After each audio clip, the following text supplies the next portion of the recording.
नमस्कार मित्रांनो, TRTIची जी वेबसाईट आहे तर ती त्या ठिकाणी रजिस्ट्रेशन आणि फॉर्म अप्लायसाठी जी लिंक आहे तर ती क्लोज झालेली आहे आणि त्यानंतर ही एडिटिंग लिंक आहे, विंडो आहे तर ती सुरू झालेली आहे. तर आपल्याला आपल्या ज्या करेक्शन असेल, आपल्याला फॉर्म एडिट करायचा असेल तर तो कशा पद्धतीने आपण ऑनलाईन एडिट करू शकतो, तर त्याची संपूर्ण माहिती आपण या व्हिडिओमध्ये पाहणार आहे. तर व्हिडिओ नक्की शेवटपर्यंत बघा आणि चॅनलवर नवीन असाल तर चॅनलला सबस्क्राईब करा. तर मित्रांनो, पहिल्यांदा आपल्याला या ठिकाणी बार्टीच्या ऑफिशियल वेबसाईटला व्हिजिट करायचं आहे. जसे आपण बार्टीच्या वेबसाईटला व्हिजिट करू त्यानंतर आपल्याला अशा प्रकारचा इंटरफेस दिसेल. त्यानंतर आपल्याला या ठिकाणी खालती स्क्रोल डाऊन करायचं आहे. स्क्रोल डाऊन केल्यावर आपल्याला एक सेकंड लिंक भेटेल, आपल्याला ऑनलाईन ॲप्लिकेशन लिंक TRTI. तर या सेकंड लिंकवरती आपल्याला सिम्पली क्लिक करायचं आहे. जसे आपण क्लिक करू आपल्याला या ठिकाणी असा इंटरफेस येईल. तर आपल्याला सिम्पली या ठिकाणी लॉग इन या ऑप्शनवरती क्लिक करायचं आहे.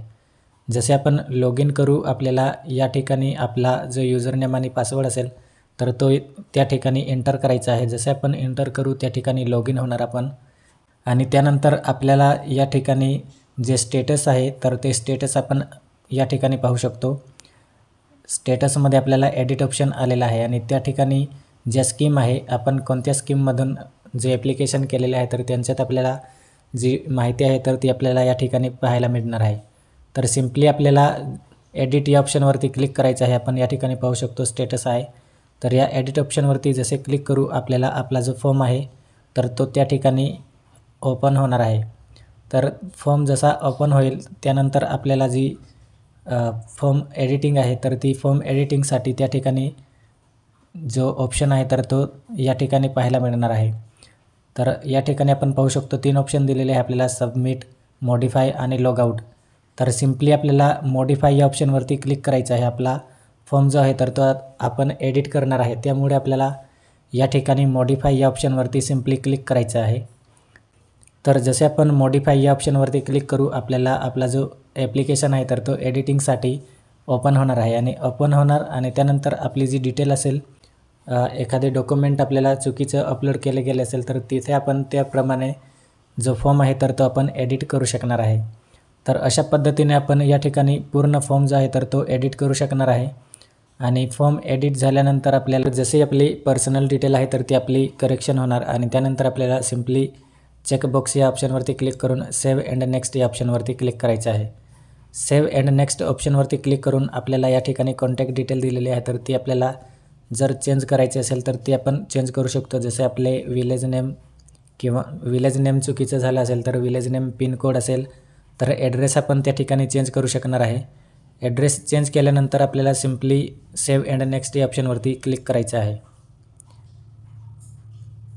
जसे आपण सेव्ह अँड नेक्स्ट या ऑप्शनवरती क्लिक करू आपल्याला एज्युकेशन डिटेल जे आहे तर त्यांच्यात काही प्रॉब्लेम असेल, आपल्याला मार्क्स ऑब्टेन मार्क आणि जे मॅक्सिमम मार्क आहे तर त्यांच्यात आपली काही मिस्टेक असेल तर ती आपण त्या ठिकाणी चेंज करू शकणार आहे आणि परत आपल्याला सेव्ह अँड नेक्स्ट या ऑप्शनवरती क्लिक करायचं आहे. जसे आपण सेव्ह अँड नेक्स्ट या ऑप्शनवरती क्लिक करू आपल्याला जे डॉक्युमेंट आहे तर त्या डॉक्युमेंट आपल्याला अपलोड करायचे आहे. कुठले डॉक्युमेंट आपले जर अपलोड करायचे बाकी असेल किंवा एखादं चुकून दुसरं जे डॉक्युमेंट आहे तर ते अपलोड झाले असेल तर ते आपण त्या ठिकाणी चेंज करू शकणार आहे. त्यानंतर आपल्याला सिम्पली सेव्ह अँड नेक्स्ट या ऑप्शनवरती क्लिक करायचं आहे.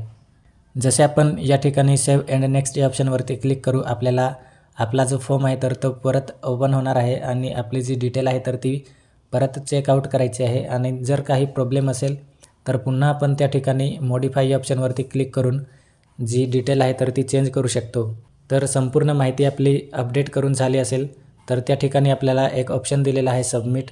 तर या सबमिट या ऑप्शनवरती क्लिक करायचं आहे सिम्पली आपल्याला. तर या ठिकाणी आपण पाहू शकतो request you to verify all the input field. तर मित्रांनो, त्या ठिकाणी आपले जे डिटेल आहे तर ती त्या ठिकाणी व्हेरीफाय करायला सांगितलेली आहे आणि त्यानंतर आपण जर फॉर्म सेव्ह केला तर त्यानंतर आपला जो फॉर्म आहे तर तो परत एडिट होणार नाही. तर त्यासाठी आपल्याला सिम्पली ओके या ऑप्शनवरती क्लिक करायचं आहे. जसे आपण ओके करू त्या ठिकाणी आपला जो फॉर्म आहे तर तो त्या ठिकाणी दिसणार आहे. आपल्याला परत प्रिंटिंगचा ऑप्शन येणार आहे आणि त्यानंतर आपण त्याची प्रिंटआउट घेऊ शकणार आहे.